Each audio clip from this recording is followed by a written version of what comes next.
সারা দেশে সেনেটার জমাতের যিনি দায়িত্ব পালন করেছিলেন, আপনার আমার জানেন প্রিয় মুসলিম আল্লাহ শাহ মৌলানা সৈয়দ বাবা মঈনুদ্দিন আহমদ আল-হাসানী সাহেব দেশনার কাদ্দাসাল্লাহুল আজিজ আজ থেকে 15 বছর আগে এই দুনিয়া থেকে দুনিয়ার মায়া ত্যাগ করে আমাদেরকে না দেয়, গোলামদেরকে না দেয়, গোলামদেরকে কোনো আভাস না দেয়, কোনো জানান না দেয়, তিনি মাওলাটাকে সামনে রেখেছেন। তার থেকে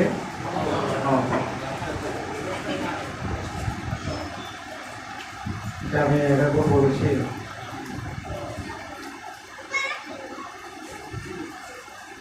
ওই বছরই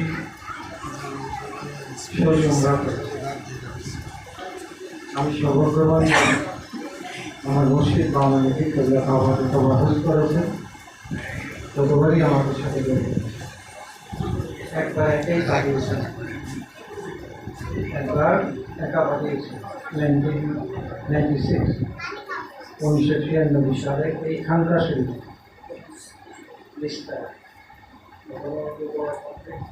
হয়নি নিচতলায় বাবা জানের মেয়ে আশিকান্তের সেই বক্তব্য দিচ্ছিলেন মিলাদ করবে। আমাকে ডাকতে যেয়ে হঠাৎ করে বললেন, আমার সবসময় শ্বাসটা ডাকতো, ওদিন হঠাৎ করে বলেন যে আমি আলম দেখতাম, আজই আলম দেখতাম, তাই কথা শোনা, এটা বলে তিনি আবার চুপ হয়ে গেলেন। আমার ছেলে তো যাহারা কোনো হজ করে নেই। তিনি আমাকে কাছে ডেকে বললেন যে এবার তুমি আমার পুরান বাড়িতে ঘুরে আসো, প্রত্যেকে পুরাতন বাড়ি।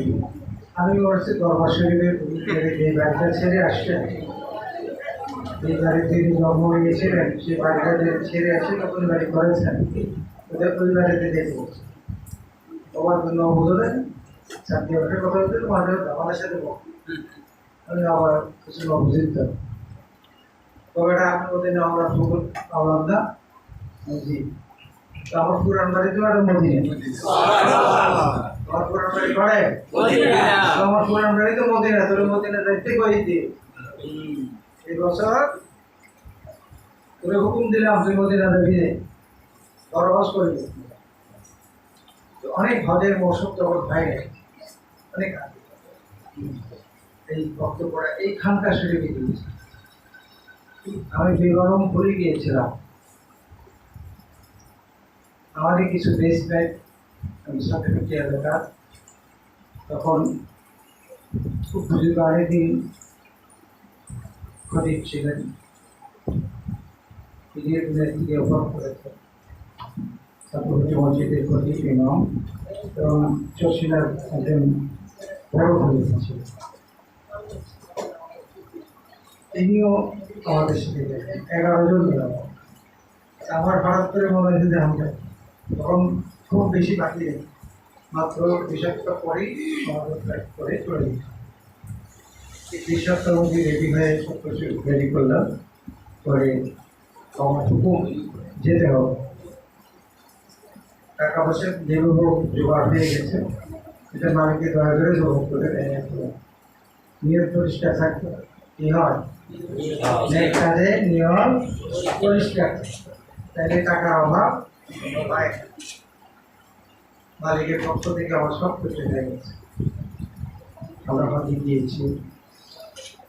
ওই সময় খুব সুবিধা ছিল, তো আমরা কোনো মরণ ঠিক করে নিই, তাই মরণ ঠিক করেছি, দেখতে হবে নিজেরা বাসা বা নিজেরা ঠিক করি,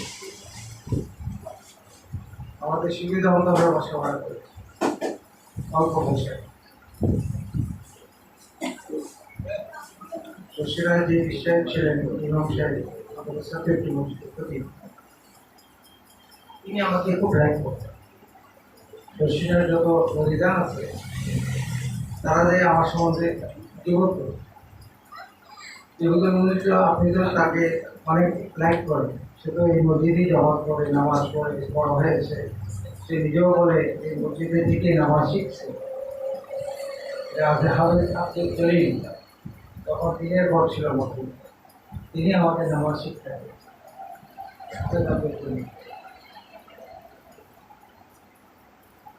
তো ওনাকে কিছু বলেন না, উনি ভাই তোমরা সামাটা আমাদের করতে পারবে না। ঠিক আছে, তোমরা তো তার সম্বন্ধে এত কিছু বলো না, তোমরাও তো একটা দরবারে সে তার মুর্শিদের জন্য যে ফানা হয়েছে, মুর্শিদের কথা মোকাদমে সে যেভাবে চলছে, মুর্শিদের হুকুমকে যে প্রাধান্য দিয়ে চলে, তুমি যে কুরের মুরিদ হয়েছ, তুমি কি তোমার মুর্শিদের সে ফানা হয়েছ? তার থেকে সেটা শিখো না, আলমগীর থেকে সেটা শিখো, তার বিমুখ হইও না। তোমরা কেউ আলমগীর হইতে পারবে না।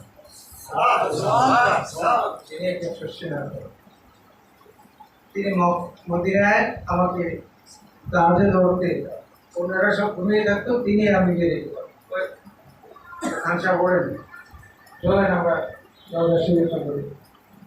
ওখানে কাজে করতাম, মজা করতাম, তারপরে এত ভালোবাসা। আমার তো সৌভাগ্য বাবা যান আমাকে প্রথম আমাকে হজে করে, পরবর্তীতে যতবার তিনি হজ করেছেন ঠিক এরকমই 15-20 দিন আগেই হঠাৎ করে বলতেন, অবুধ মধ্যে আমার মদিনাওয়ালা ডাকে, চলো এবার যাই, তুমি আমাকে আমার সাথে যেতে। প্রতিবারে এটাই করতো, যতবারে দিয়েছি ঠিক এটাই। তোমরা করেছেন একবার, সেটা নিয়ে বড় হজ বাবাজানের সাথে করেছি 4 বার, তোমরা করেছি 2 বার বাবাজানের সাথে। মদিনায় যখন জিয়ারত করি তখন এত খেয়াল ছিল না, খেয়াল ছিল তো মনিবের কদমের দিকে, তার কদম মুর্শিদ বা মনিদিনের কদমের দিকে, আলাদা রসুলের কদম আছে এখানে, জবান মুবারক আছে এখানে, আমি আর কি চিনবো? আমার মুর্শিদের রসুলেই তো আমার মদিনা বলা। ঠিক নেই নিয়মটা, না ভুল বলছি? এটা নিয়মটা আমার ঠিক ছিল নি, যে আলাদা রসুলের কদমে আছি, আলাদা রসুলের কদমের সেলাই দয়া নবীকে সালাম দিচ্ছি, আল্লাহ নবী শুনছেন, দেখছেন এবং দয়া করে আমাদের ঠিক এবং সেটা সব জায়গায় প্রমাণ করে। আমি আপনাদেরকে অনেক বলেছি যে আসার সময় মদিনাওয়ালাকে যখন আর্য দিয়েছি দেখার জন্য, খুব মদিনা রওজা থেকে এরকম একটা উঁচু করা জায়গা, আল্লাহ হাবিবের রওজা, সেখানে আহলে সুপারা বসতে, সাহাবেরা বসতে। আল্লাহ নবী যখন আজান দিলে নামাজ পড়ার জন্য যেতেন, তখন সাহাবেরা বলতো, নবী আপনার সাথে যারা দেখা করার জন্য বসে আছে পাগল ঠাকুর, তাদেরকে কিছু সালাতের জন্য বলতেন না? তো তারা তাদের চিন্তা তোমরা করিও, তাদের চিন্তা তোমরা করিও না। তাদেরকে বলা হয় কি সম্মান আসে, তাহলে তাদের কাজ হলো নবীর পাগল, নবীর জওয়ান, নবীর নুরানিকে হারা মুবারকের দিকে শুধু তাকিয়ে নবীজি এটা দেন সেটা দেন, সাহাবেরা চাইত, কিন্তু আহলে সুপারা কোনোদিন নবীকে কিছু চায়নি, শুধু চেয়ে থাকতে।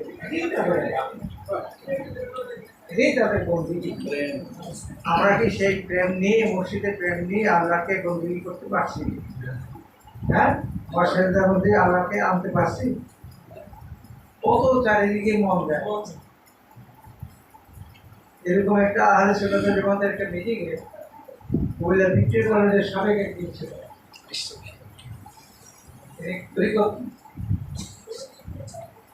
ভিক্টোরিয়া কলেজের প্রিন্সিপাল। তিনি তার বক্তব্য দিতে গিয়ে বললেন যে আমি একবার আমার ছেলেকে নিয়ে বেরিয়েছি, বিভিন্ন খরচ করেছি, বাজার খরচ করেছি, করার পরে মাত্রকে টাইম হয়ে গেল, তো নামাজ পড়তে দাঁড়িয়েছি। আমার ওই খরচই করেছি, হিসাবটা মিলতেছিল, হিসাবটা কি মিলতেছিল না, যদিও মিলতেছিল না। যখন নামাজে দাঁড়িয়েছি, নামাজও শেষ, আমার দিকে ব্যাস মিলে গেছে। আমরা কোন নামাজ পড়ি? তিনি কিন্তু একজন শিক্ষিত, একজন প্রিন্সিপাল, যিনি জ্ঞান দান করেন মানুষের, আমাদের সন্তানদের কাছে। তিনি এই কথা বলছেন, এটা বাস্তব। আপনি নিজেকে কষ্ট করেন, আমাকেও যদি আমি কষ্ট করি, আমি কয়েকটি নামাজ এরকম স্মরণ করে করতে পেরেছি, আমরা নবীকে হাজির নাজির জেনে করতে পেরেছি, সেটা পড়ানোও তো অনেক কিছু। সবচেয়ে শয়তান তো আমাদেরকে খোঁচায়। সবচেয়ে শয়তান কি করে? কোথায় থাকে? সঠিক বন্দিগি থেকে দূরে সরিয়ে দেওয়া। তার কাজে হলো এটা। ওই শয়তান থেকে যদি আমি বিরত না থাকতে পারি, দূরে না থাকতে পারি, আমার কাজ কবুল হবে কিনা সেটা মালিক কেন? নিজেরটা আমি নিজে বুঝতে হবে। আমাকে আমি খালি অন্যের দোষ যদি ধরবো, আমার অন্তঃকরণের মধ্যে দোষে ভরা, সেদিকে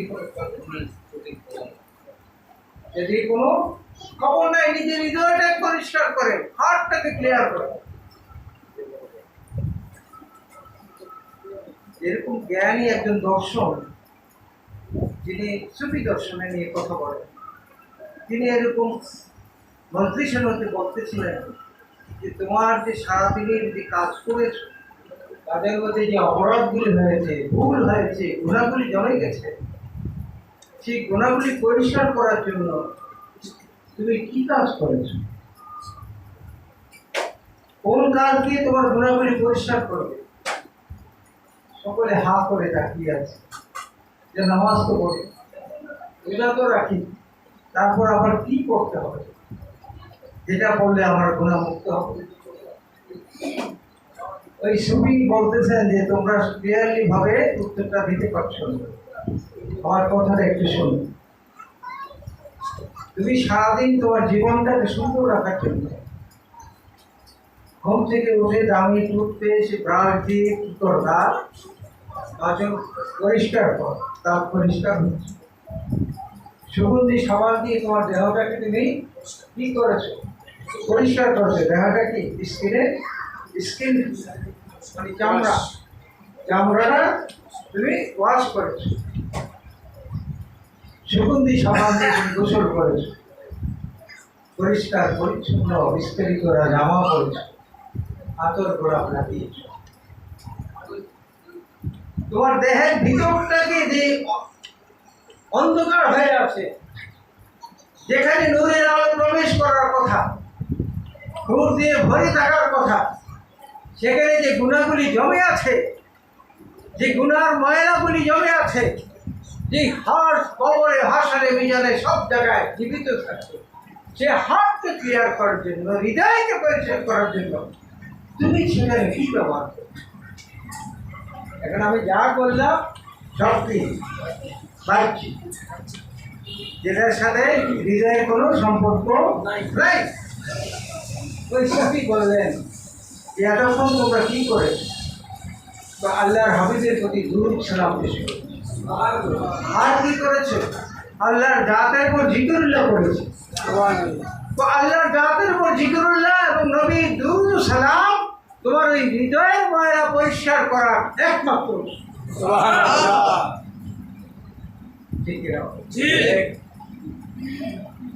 এটা কোনো সাবান দামা লাগে না, দেওয়া যাবে?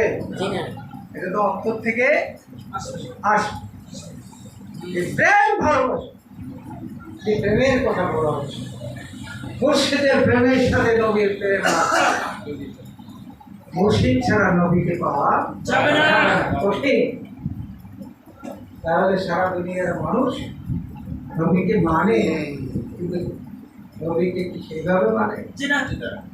নূর মানে, হাজির নাজির মানে, জিন্দা মানে, বরঞ্চ এই যে কিছুদিন আগেও বলতে এই যে মুসলিমরা আপনারা ক্যাম্প করতে জুলুস করে না, হ্যাঁ সেনা বলেন, যেটা বলছে এটা হলো ঠেকার দরকার, এটা ওরকম তবে যেটাই করুন এরকম তো সেনা বলেন কোথাও গেলাম, মোল্লারাই তো মোল্লারা বলে না বলার কিছুতে এখন কষ্ট দেব ব্রাহ্মণবাড়িয়া ডিসিকে দরখাস্ত দিয়ে মিলাদ কিয়াম যাতে না হয়, ছুটি যাতে না হয়। আপনি আমি আমরা যারা মুসলমান দাবি করি আমরাই তো নবীর দুশমন। অন্য জাতিকে গালি দিয়ে লাভটা কি হবে? এই জন্য আমি সব জায়গায় বলি যে তাদেরকেও আমরা আহ্বান জানাচ্ছি, ঈদ মিলাদ নবী সব ফিরে আসুন। যে তোমাদের সাথে আমাদের কোনো বিরোধ নাই, তোমার মনটা ঠিক করো। আমার নবী তো আসছেন শান্তি নবী হিসেবে, শান্তি দাওয়াত দিতে আসো, শান্তির মিছিলে আসো, তাহলে তোমার হৃদয়ের মধ্যে যে খারাপিটা আছে সেটা চলে যাবে। আমরা তোমাদের বিরুদ্ধে কথা বলবো, ঝাল তোলার নিয়ে মারামারি করবো না। তোমরা আমাদের বিরুদ্ধে কথা বলে আর বললো না। তোমার বেদাত নিয়ে তুমি থাকো, আমার বেদাত যদি হয়ে থাকে সেটা জব আমি আরম্ভি দেবো মামলার কাছে। আমাকে নিয়ে তিরস্কার করার সুযোগ এটা করে তো তুমি তোমার বিরুদ্ধে যাচ্ছ, নবীর গোলামের থেকে দূরে সরে যাচ্ছ, নবীর নুরের কদম থেকে তুমি দূরে সরে যাচ্ছ। আমরা কি সেটা সরবো? তাদের যার যার মসজিদের কমবে নসিহতের মতো কি করবে, নিজের মধ্যে মসজিদের সাথে আল্লাহ নবীকে যদি সংযোগ করে কবরে যেতে পারে আর কে আটকাবে? আর কেউ আটকানের সুযোগ নাই। বিসমিল্লাহ ওয়া মিল্লাতে রাসূলুল্লাহ বলে যখন পাবেন, আল্লাহ নবী তো নিজের পুরানি হাত বাড়িয়ে দেবে, বলে আর কোনো কষ্ট করে থাকে, এটা আমার গোলাম, এটা আমার গোলাম। গোলামের তো কোনো ইয়ে নেই, কষ্ট নেই।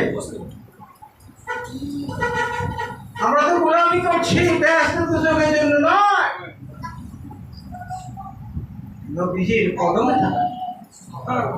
নূর নবীজির কদম যদি দুজকে যায়, আমিও দুজকে যাব। নূর নবীজির কদম যদি জান্নাতে থাকে, আমিও জান্নাতে যাব।